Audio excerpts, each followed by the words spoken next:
to Off the Cuff. Thank you for listening to the show. I am Adam Banks, and the madness continues. The brackets are out. I think everybody's had enough time to digest the brackets, get a good look at them, and see what they think. Had a great show last night, the Selection Sunday show. I think went really good with my in-studio panel and the guest callers that I had. But I wanted to do something a little different on today's episode. I have via the telephone Ron Mullins, who sat in as a guest caller on the Selection Sunday show. Typically, a tradition that him and I like to do is we like to sit down and just ramble about college basketball a little bit further in detail, especially when these brackets get released. Okay, so again, I have printed off a blank bracket, and I have slowly filled this one out, and I feel like this bracket that I have is going to be the bracket that I turn in. I still have, going all the way, the University of Kentucky cutting down the nets. And yes, I did say nets this time. Last night, I kept saying we're going to cut down the banners. I don't know why I said we were going to cut down the banners, because that's the whole point of playing basketball, is to hang up the banners. But I kept saying that we were going to cut the banners down. So, I mean the nets. Okay, so Kentucky still going to be in my championship game.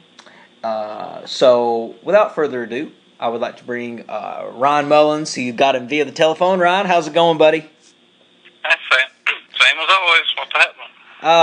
Man, just looking at these brackets, looking at the matchups. Got a lot of them are different. A lot of the games that I picked out of a gut bracket are the same, but some of them are different. I still got Kentucky winning it all. So you still got Kentucky hanging the nets and cutting the banners. Exactly. Like, I couldn't believe I was saying that. Like, when I went back and listened to the show, I was like, gosh, I critique myself so much. So, you know, if you hear me mess up, I will not be offended if you say, Adam, I don't know what you're saying. So, okay. Ron, you know that in the NCAA tournament, how they do the seeding, the top seeds are very mighty, but the simple fact is that all 4 number 1 seeds have made the Final Four just once. Ever. In the whole history of March Madness, there's only been one time when all 4 number 1 seeds has went to the Final Four. So, that just proves that these number 1 seeds do fall. So, it brings me to my first topic. Ron, who do you think will be the first number 1 seed to go out? I'm going to say Villanova. Okay, and Villanova, and tell me why. I just don't think Villanova's played that good of a schedule. Usually, you know, they struggled with Syracuse early, and everybody came out and said, you know, that's a good win. Then, you know, the season unfolded, and you see beating Syracuse is really not a good win. And, you know, the Big East got 7 teams in, and I think it's kind of to do on the respect of the old Big East back in the days when you had Louisville and Connecticut and all of them, you know, fighting for the top. Just ain't a typical Georgetown team in the Big East either. Villanova, they're one of those teams that run and shoot and off night can beat them against a good team. They've not played anybody physical all year. They've not really played anybody who matches their talent all year. I just think they're the most susceptible of all. You know, I'm going to agree with you. The Wildcats are they're definitely one of the best shooting teams in the nation. They shoot 37% or better. I saw that statistic actually earlier today. So I'm actually going to. But the thing about Villanova is that history shows that Villanova falls early in the tournament. You know, their bracket, I think, is definitely, I'm not going to say the easiest bracket. It quite actually might be a pretty tough bracket. I think Duke, as we agreed yesterday, has the easiest bracket. But Duke's got the easiest road to the Final Four. I think Villanova's got the most parity. As they do every year. I think the teams are so equal in Villanova's region, more so than other regions. Right, and the team that I feel like is going to take out Villanova is going to be North Carolina State. I really do like this team. With a team like North Carolina State, you got Lacey, Turner, and Barber. That gives you a chance to score so many points. Look at the key wins that they've beaten Duke, they've beaten North Carolina, they've beaten Louisville. This team has got some real talent. So do not be surprised if you do not see North Carolina State making a run in this tournament. I actually have them in my Elite Eight, and I Don't know if I'm going to take them further than that because I haven't gotten that far yet, but I definitely have them in my Elite 8. Yeah, I think Trevor Lacey and Barbers, they can play that Shabazz Napier, Kimball Walker type role, both of them. And especially Lacey. Lacey, once he gets going, look out. You let him knock down a few shots, it's over for you.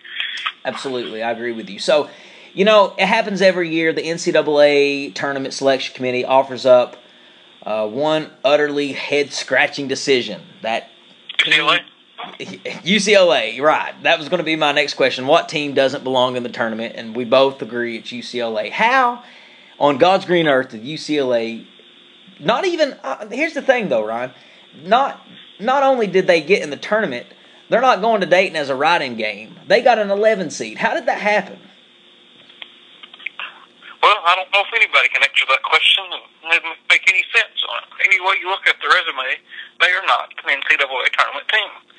I mean, you look at teams, you've got Tulsa, Temple, Miami, all belonged in over UCLA. And, they all belonged in really without argument over UCLA. And what gets me, if Connecticut, which, by the way, all conference championships need to be played on Saturday. This Sunday crap's ridiculous, but that's a different topic. If Connecticut would have won, Dayton would have been the team out. And Dayton's got a much better resume than UCLA. Oh, I completely agree with you. That's one of those teams that I feel like the UCLA. I'm not going to say that they get the red carpet treatment. That's Duke, but that's Duke every year. But UCLA, do you think that maybe that tradition that UCLA has and the historic of their program just maybe was on their minds while they were making that decision to let him in? Do you think that influenced them at all on letting him in the tournament? I have no idea what influenced them. They said they were gaining steam down the stretch. Well, they didn't go 500 down the stretch when you look at it. So if that's gaining steam, I don't know what is. Yeah, who knows? UCLA and Ole Miss just make me look at the bracket and scratch my head and say why and how. Exactly, as we do all. Well, has your decision changed any at all from last night? Do you still have Kentucky cutting down the nets? Yeah, I think Kentucky is going to win the national title. But, I don't. They're going to have. They could have a couple games to give them a test. But, you got that much talent. You're going to overwhelm everybody. The other team in the Commonwealth is the Louisville Cardinals. They're also in the bracket as Villanova and North Carolina State, Virginia, and that's all in the East bracket. How far do you have the Louisville Cardinals going in this tournament? Well, funny you should say that. I've filled out my bracket. I've got some teams up farther. Like I got Kentucky already filled out to the Final Four. But while looking at the Louisville-Northern Iowa game, I'm at a standstill. I think Northern Iowa presents so many matchup problems for Louisville that something keeps telling me Louisville can win, and I'm having, I'm a diehard Louisville fan, so I'm having to figure out whether it's my heart telling me or my mind. No, I completely understand that. Because I'll fill out the bracket, and I'll see where I got Louisville, and I'll think absolutely no way. Then I have to go back. Even with them losing their one of their top players, Chris Jones, you think that Louisville still stands as good of a chance as they did before that loss? Well, Louisville's all about matchups this year. They can't play through the matchups. There's so many teams who can play through the bad matchup. Like Notre Dame, there's no such thing as a bad matchup for Kentucky. But Virginia and all those teams can play through the matchup. Louisville can't. And Louisville has to get matchups. As a fan, I wanted Arkansas as the 5 seed with Louisville because I don't see that being a problem. But they're going as far as the matchups can take them. That's probably not going to be very far. Right, I definitely understand. Speaking of Louisville and speaking of UK, Louisville and UK, let's talk about that. Those two teams right there, respectively. We both are from Kentucky. You like the Louisville Cardinals. I like the Kentucky Wildcats. That's our teams. But, put our fandom aside and our biased minds aside with that. The relevancy of the Louisville Cardinals and the UK Wildcats, I think, are two of the top programs in college basketball today. As far as relevancy in the last 10, 15 years, would you agree with that? Oh, yeah. I think that's a given. If you said last 10, 15 years, you look at the last 5 years. You know, the most winning team in college basketball in the last 5 years is the Louisville Cardinals. The number 2 is the Kentucky Wildcats. Kentucky, as they finish their run, will jump in front of Louisville for that distinction, as they're 2 games back right now. And, you know, you look, since 2011, there's been a team from this state in the Final Four. 2012, it's been both of them. And Louisville taking it in 13. And there's been not only in the Final Four, but in the national championship game since 2012. And I think that continues. I think Kentucky wins the title this year. I think Kentucky wins the title next year, or goes to the Final Four at least. And I think Louisville's got a shot to be there the next year.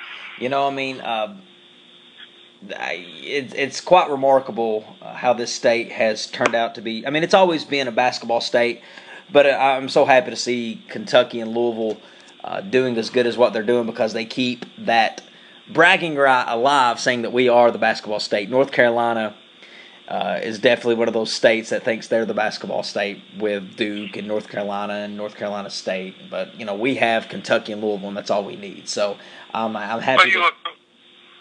Louisville's value is $39.5 million a year. The profit is $24.7 million. That's number 1 in the country. I think Kentucky's 3 around $20 million.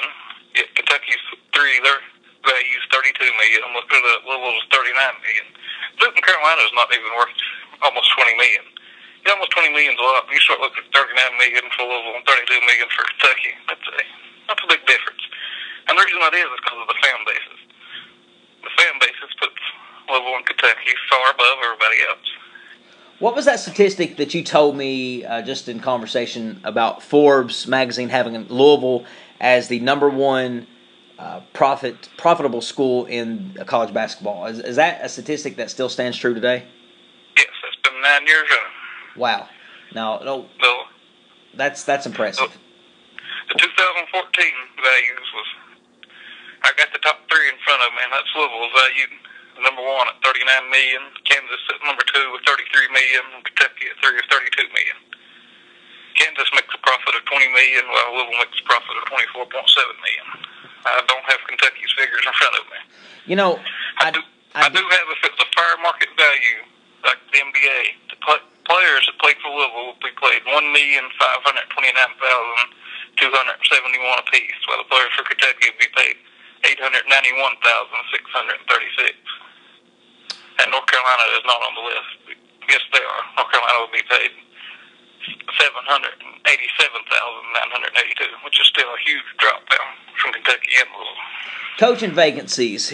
We talked a little bit about that last night on the Selection Sunday show. We talked about Anthony Grant getting fired at Alabama. What's the latest on the coaching vacancies? I know you keep a good lookout on what jobs are coming open and who's on the hot seat. What's the latest? I think Steve Proms you got at Alabama. I think they're going to target him. He's done very well. He should have moved into the NCAA tournament this year. You know, he didn't because he plays in Ohio Valley. I understand that. You know, that's just the way it goes. But Prom, he's done a great job with Murray State. He's an Alabama alumni. Right. I think, you know, you hear Mike White from LA Tech, or even Brad Underwood, Stephen F. Austin. Okay. You know, Mike White's an Ole Miss alum, so he knows the SEC, but I think Steve Proms where it lands there. And the coach at DePaul, he resigned. Yes, Oliver Friedel. And what do you think about that coaching job? I think DePaul's a great coaching job. I think it'll be one of the premier coaching jobs in the nation. They've not really done nothing for years, but I mean, they got top-notch facilities. They share some facilities with the Chicago Bulls. You know, they just got they get all the old Bulls, you know, equipment, which the Bulls switch more than anybody because they're the top NBA team. And, you know, they're getting ready to build a new state-of-the-art facility. And in Chicago, I mean, just the players from Chicago. I mean, Anthony Davis from Chicago, keep him home. Wayne Blackshear at Louisville, you know, keep him home. He's not no world setter, but at DePaul, he can make a difference. keep the players in Chicago. Chicago gets out-recruited. Valparaiso, which, Bryce Drew could be a good candidate for DePaul, but Valparaiso out-recruits DePaul in Chicago. And that's just ridiculous. That's interesting that you say keep the Chicago players in Chicago. I think Chicago is, as far as growing excellent elite basketball players, the city of Chicago sits at the very top of cities in the nation that grows the best basketball players. I mean, just the talent that has come out of Chicago, the list could go on for days. But, we talked a little bit about coaching last year, and I think that Bruce Pearl, if you remember, I predicted the Bruce Pearl hire to Auburn, and he went to Auburn. Do you think Bruce Pearl will stay at Auburn a good year or two longer than after this year before moving on to a bigger job than where he's at? I think that all depends on what comes open. I don't think Bruce Pearl will just, up and leave Auburn for any job that opens. He's going to build Auburn back up. Bruce said while we're at ESPN that he'd love to coach Boston College. Did he get offered that job last year? Could there be sore feelings? I don't know. Bruce was very interested in coaching the ACC. And, I heard Georgia Tech was a job that would really interest him if it came open. But, Brian Gregory had like 9 losses by 1 point this year with a bunch of freshmen and sophomores. So I expect Georgia Tech to make a major leap. But I see Bruce at Auburn for a little bit. He's going to stay loyal. When he leaves Auburn, I see Bruce at Auburn for a little bit. He's going to stay loyal. When he leaves Auburn, it's going to be a job he feels he can win a national title with. I feel like Indiana is on the hot seat. I think Indiana is going to be a job that opens. I think Greg Marshall, Indiana is on the hot seat. I think Indiana is going to be a job that opens. I think Greg Marshall from Wichita State can make. I think he's the next big name. I think he is just waiting on a big program to take over. That's why nobody can lure him away from Wichita State. I know Tennessee was interested in him. And other schools came knocking at his door. Auburn was another school that I heard had interest in Greg Marshall. But I think he's one of those coaches that definitely could be at a school like Indiana, maybe North Carolina, a place like that. But Duke, Coach K, he's getting up there in age. So is Roy Williams. And, your man Pitino ain't going to be in the game forever. So there's a lot of big programs that can have a lot of vacancies, so it's going to be interesting to see how that plays out. Oh, yeah, a lot of big jobs are open. I think Indiana keeps Tom Crean for one more year because his buyout is massive if they wanted to fire him. I mean, you're looking at if they fire Tom Crean, they have to pay one of the biggest buyouts Indiana's ever had to pay a coach, and then they'd have to go buy some coach out of their current job and bring them back in, but next year money opens up better. Brad Stevens will be a lot cheaper to get from the Celtics, who I think ultimately ends up in Indiana. And, a job not open is St. John's. I mentioned this last night. Steve Montiello is, you just look at fit sometime. Rick Pitino, in 2001, Rick Pitino, Louisville, perfect. John Calipari, Kentucky, perfect. Bill Self, Kansas, perfect. Roy Williams, North Carolina, perfect. Steve Montiello, St. John's, perfect. And while that's not happened yet, I don't know. But it just bothers me to see something that perfect not happening. That's interesting. Maybe you can go in there, try to write on a blog or something. I forgot to mention, Ryan is the editor-in-chief of the Wild Card Sports blog, and it's updated daily. He's got some good information on there. It's actually where I printed my bracket off, so I really appreciate you giving me that information. But I wanted to give you that plug. Ryan, before I let you go, I want to ask you 2 things now that you've had a chance to digest the bracket just a little bit more in detail. I want to know who your Cinderella team is going to be in this tournament, and I want to hear who your Final Four is one last time. Cinderella team, that could be tricky. But when you look at 15-5, you look at the 15-2 games, you look at Belmont and Virginia, and don't be shocked to see Belmont beat Virginia. I know I got Virginia as the national runner-up last night, but the more I look at that, the more the matchup is. I still like Virginia. I think Virginia wins that game, but once that game's played, don't be shocked if Belmont knocks off Virginia. Okay, Belmont. I like it. And your Final Four, you got Kentucky. Who else? Oh, I got Kentucky. I'm also mentioned Cinderella Washington over Georgetown, Stephen F. Austin over Utah, Wofford over I got Wofford over Arkansas, and I'll probably go with Buffalo over West Virginia. But, I got Kentucky in the Final Four. I think they're going to go down. And this is a little different from what I said last night. I think they play the Arizona Wildcats in the Final Four. On the other side, I have no idea. Who's going to bring them out of the East. It's just up in the air. Just up in the air. I'd like for you to pick something. I want to NC State. NC State, I like it, man. You and me both. I really am going to just keep kicking myself if I don't put NC State in the Final Four and they end up there. I'm going to go with NC State and Utah in one Final Four with Kentucky going over Utah for the national championship. I appreciate the Utah. What makes you like Utah so much? I have no idea. I looked at game by game, and I like them in those games. Duke has flamed out so many times. I think Duke's going to flame out some more the more I think about it. And I just like the Utah game for them to flame out after Utah beats Duke. I think Gonzaga's a little overrated. I put them over that, and basically, to be honest with you, for the championship game, I'd have said the hell with it, NC State or Utah, and said Utah. Real quick, Ryan, we talking about Duke. Did you get a chance to watch the I Hate Leitner 30 for 30 last night? No, it's not. It's a great film. You should take a look at it. He was really Leitner was he was a character, and we haven't had a character like Christian Leitner in a long, long time. So I highly recommend everyone to check out the 30 for 30 on ESPN. I Hate Christian Leitner. It's pretty interesting. But Ron, who was your Final Four this time? My Final Four. Okay, well, I have Kentucky in the Midwest. I have North Carolina State in the East. I have, in the West, I'm going to put Wisconsin. And in the South,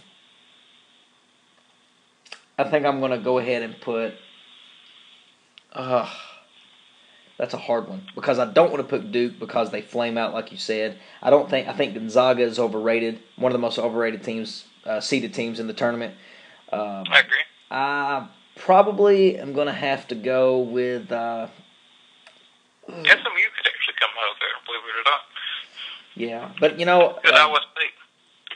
Iowa State, I like it. Good Iowa State. I like it. Iowa State, that's who I'm going with. Iowa State, North Carolina State, Kentucky, and Wisconsin. That's my Final Four. And one team not to get everybody showing upset, Georgia State over Baylor. Don't buy into that. Georgia State can't score. I just want to throw that out there. I like it. Well, Ron, thank you for being on the show. Really appreciate it. It's always a pleasure. Thanks for having me. No problem.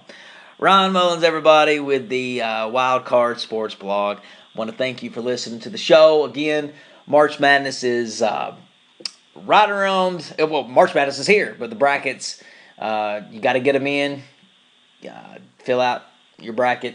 Get into many pools as you can, and the games start Wednesday. And it's going to be fun and exciting. I'll be back to keep you more up to date with what's going on. And I will see you, ladies and gentlemen, in the next episode.